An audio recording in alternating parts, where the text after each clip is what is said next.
Nigeria records first coronavirus death, now has 35 active cases, 2 discharged patients. Federal government closes Lagos-Abuja airports from midnight. In international news, Covid-19 turns the world upside down. Germany, Italy, USA, Spain, Palestine, and more reeling. And in sport, Sports Ministry commiserates with Rangers FC over deaths of players.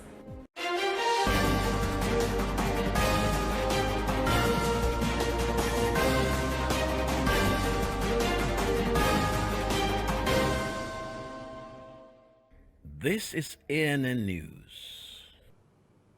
I am Olajumoke Olatunji. Nigeria has recorded its first COVID-19 death. Nigeria's Center for Disease Control, NCDC, says the 67-year-old deceased had underlying medical issues and had been undergoing chemotherapy for cancer and also returned to the country 2 weeks ago.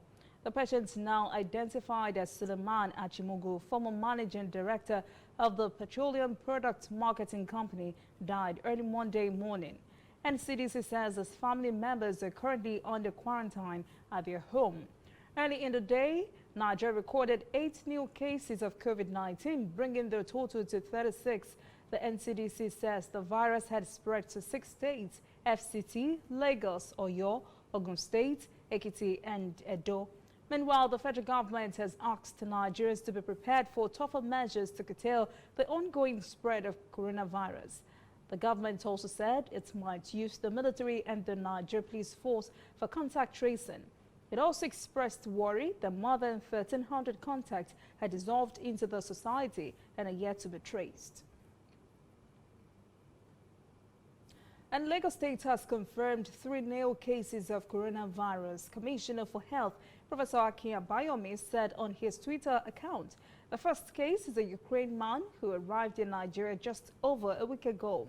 Second case is a UK-based Nigerian who arrived last Friday on British Airways flight BA75. The third case is also a Nigerian based in the UK. He arrived in Lagos 2 Fridays ago. This brings to 36 total confirmed cases, 33 active cases, 2 discharged patients. As part of measures at containing the spread of COVID-19, the federal government has announced the closure of Murtala Mohammed International Airport, Lagos, and the Nnamdi Azikiwe International Airport, Abuja. In a statement by Director General of the Nigerian Civil Aviation Authority, Captain Musa Nuhu, the closure begins on Monday and will last until mid-April. The federal government has earlier shut Malam Aminu Kano International Airport, Kano, Akano Ibiam International Airport, Enugu, and Port Harcourt International Airport, Omagwa. This latest development means all airports in Nigeria are now closed to all incoming international flights, with the exception of emergency and essential flights. Domestic flights will continue normal operations at all airports. Lagos State government has asked public officers from grade levels 1 to 12 to stay at home for the next 14 days as part of precautions to curb the spread of the coronavirus disease. Exempted from this are responders. The medical personnel are still required to be at their duty posts. The fire service, members of the Lagos State Emergency Management Agency, LOMA, and other essential services are not affected by this directive. Just like Lagos, Kogi State government has directed civil servants on grade levels 1 to 13 to stay home for 14 days from Monday, despite not yet recording a single case of the virus. State Commissioner for Information and Communication, Kingsley Fonwo, says officers on grade level 14 and above and those rendering essential services ought to report for work. As part of efforts to curtail the spread of the coronavirus pandemic, Kwara State Governor Abdurrahman Abdulrazak also directed state civil servants to work from home beginning Monday. Governor Abdulrazak says the state is mobilizing all resources available to prevent the spread of COVID-19 in the state. Southwest governors are not relenting. Ekiti State Governor Kayode Fayemi has closed all schools in the state and directed all non-essential workers in both private and public sectors to work from home. Ekiti State recorded its first case of the ravaging pandemic on Wednesday. Coming up, African news. More African nations record COVID-19 cases. South Africa has continent's most cases of infections. And later, international news.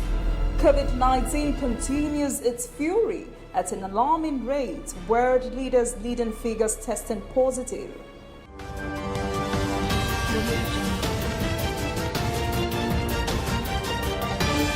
You are watching ANN.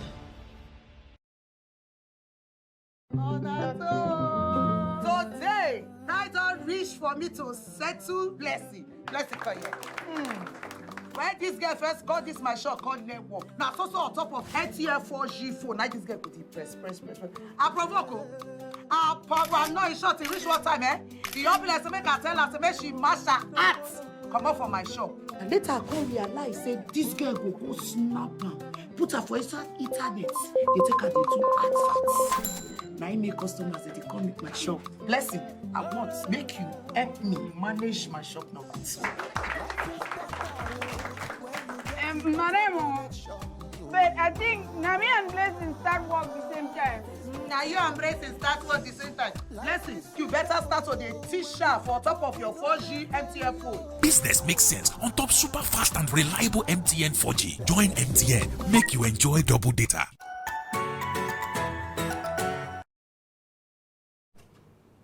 Welcome back. This is ANN News. Now to African stories. Rwanda has taken a drastic measure against the spread of coronavirus in the country. 17 COVID-19 cases have been confirmed in the country, prompting authorities to place the nation on a 14-day lockdown to fight the outbreak. The Prime Minister's office said in a statement it has studied the pandemic's global trend and the experiences of other countries to decide on additional steps to stop the spread of the virus in the country. The lockdown on its 12 million citizens took effect on Saturday morning and blocks unnecessary movements and visits outside the home. Exceptions are for essential services for healthcare, grocery shopping, banking, and personal performing essential services. The government has also instructed all public and private employees to work from home. The country has shut its borders except to shipments of goods and cargo and to Rwandan citizens and legal residents returning home. Such returnees would have to submit to a mandatory 14-day quarantine.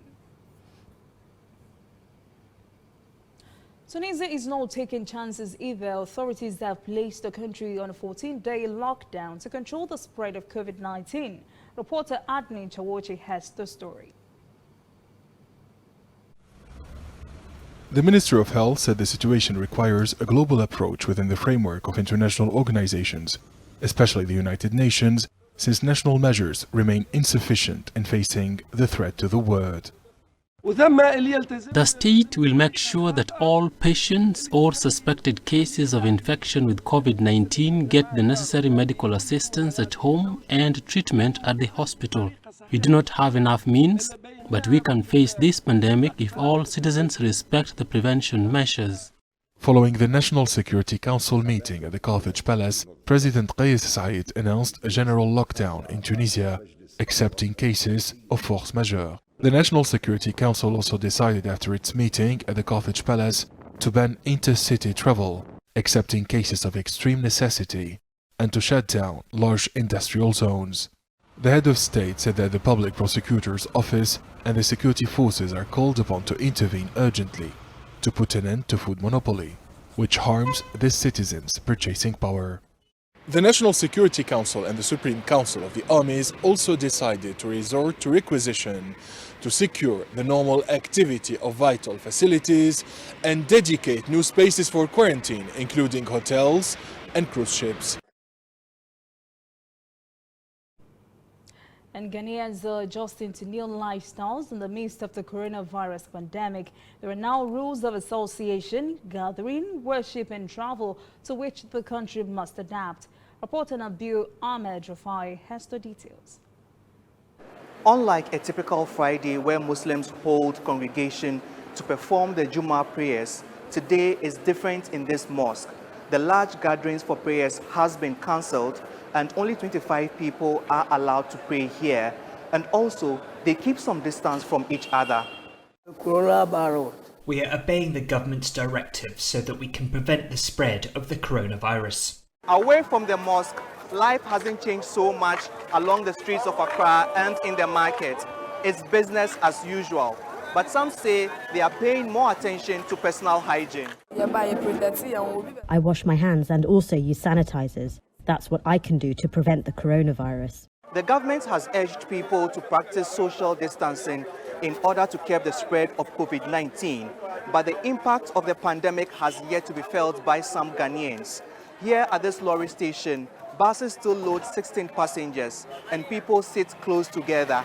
It may take a while for people here to fully react to the global health crisis. South Africa, which has the most COVID-19 cases of infection on the African continent, is also facing internal transmission of the virus, even after shutting borders and activating other measures to check the spread of the disease. Right now, number of infections has risen to 402, a jump of 128 more cases since Sunday. Reporter Angela Coppola has the story. The number of internal transmissions of COVID-19 positive cases is increasing. That's when people get infected and aren't connected to infected people who have traveled to high-risk countries. It's concerning, especially for township dwellers and the poor. Well, there's two things that's going to happen. In the absence of a vaccine, there's going to be an even more rapid spread, especially among poorer communities. How do we deal with it? So our government's response, and it's not completely public, right, has been towards airports, for example. It hasn't been tailored to communities, those far out, those far away, and those very poor. Now that's where the response has to be. The government hasn't done much about community programs so far. It's now becoming critical that this starts to happen. So, I mean, if you think about a community, right, or the stages that we need to go through, the one is prevention. We're trying by all means to prevent it. It's unlikely we're going to. That's the honest reality, right? The next stage is containing the spread. Will we be able to? Will our health systems be able to? And they won't. The third one is the community response. So government and community response coming together. Now that's where it could be powerful. So already we're seeing worldwide there's responses like trying to get communities to have grocery packages. Now those are the sort of interventions that we're going to need. High-density living conditions in so-called townships are a huge risk area that needs to be dealt with. It's complex. I think we're far away from tackling that. We don't have health systems or responses in those communities.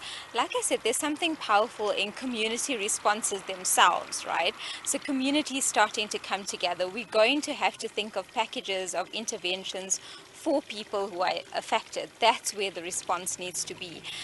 Communities themselves need to think about how they practice social distancing. Is there stigma and discrimination?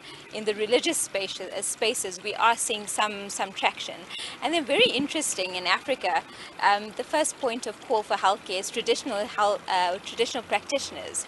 And what's their role in all of this? Now, for many in the so-called townships, hospitals like this one are nowhere near where they live. And that's where the general problem is going to arise, because people aren't practicing social distancing and there are no health facilities around.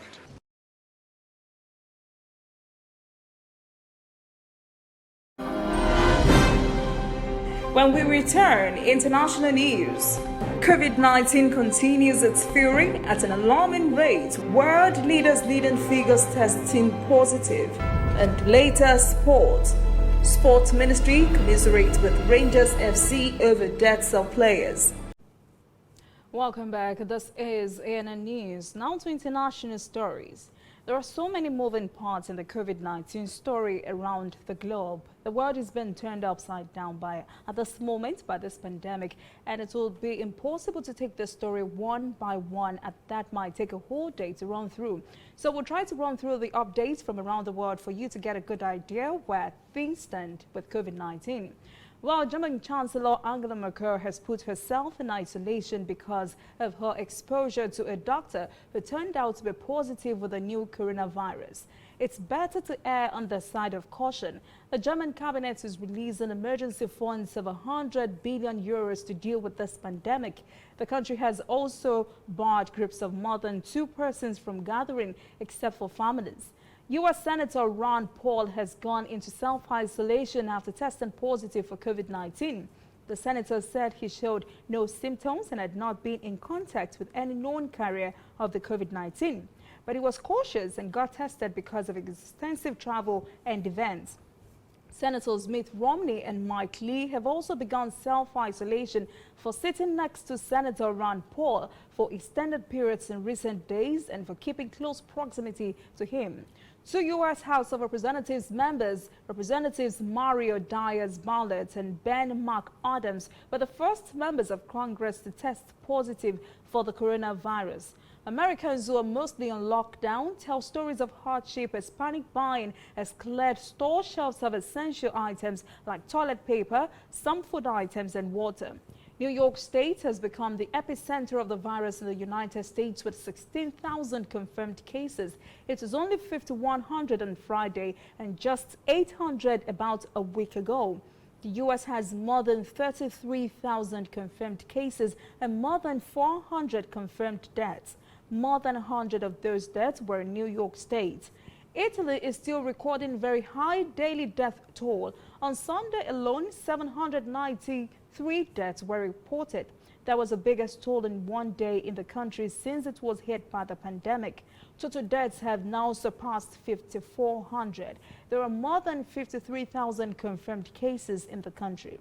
Spain has extended the state of emergency for another 15 days as COVID-19 cases rise to nearly 29,000 on Sunday. Former president of Real Madrid Spain powerhouse football club died on Saturday after contracting the coronavirus. The Palestinian authorities have reported the first 2 coronavirus cases in the densely populated Gaza Strip. Aid workers say the spread of this virus there could lead to a public health disaster. The U.S. has closed down many of the borders with its neighbors to the north and to the south.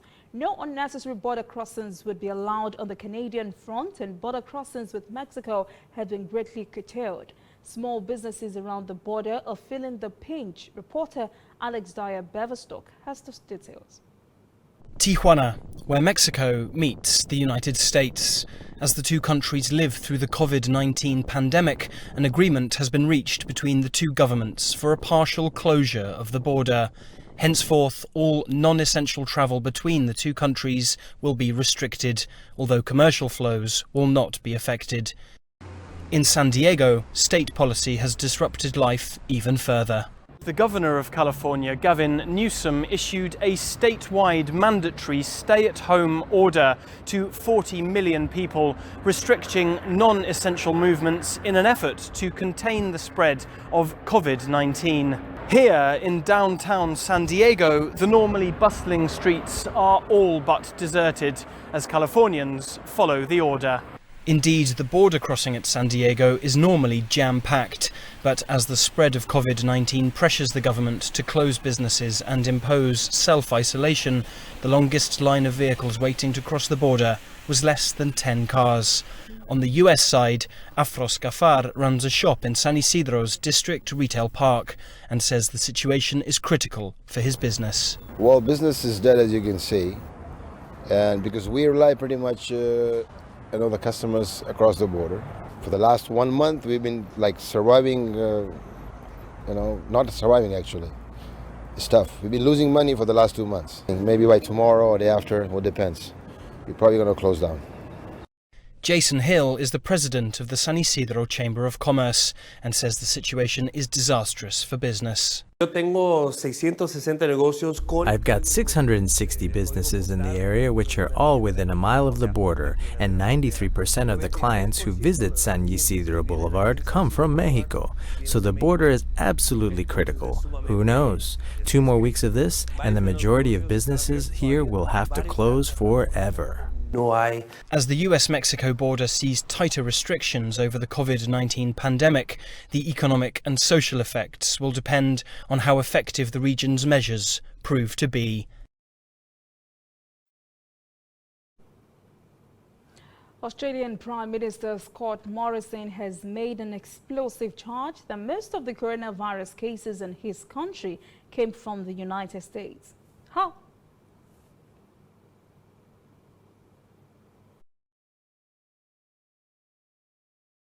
Prime Minister Scott Morrison said at the moment where many of the cases here in Australia are coming from is the United States. He went on to qualify that statement, saying that is a function of the amount of people that travel between those two countries.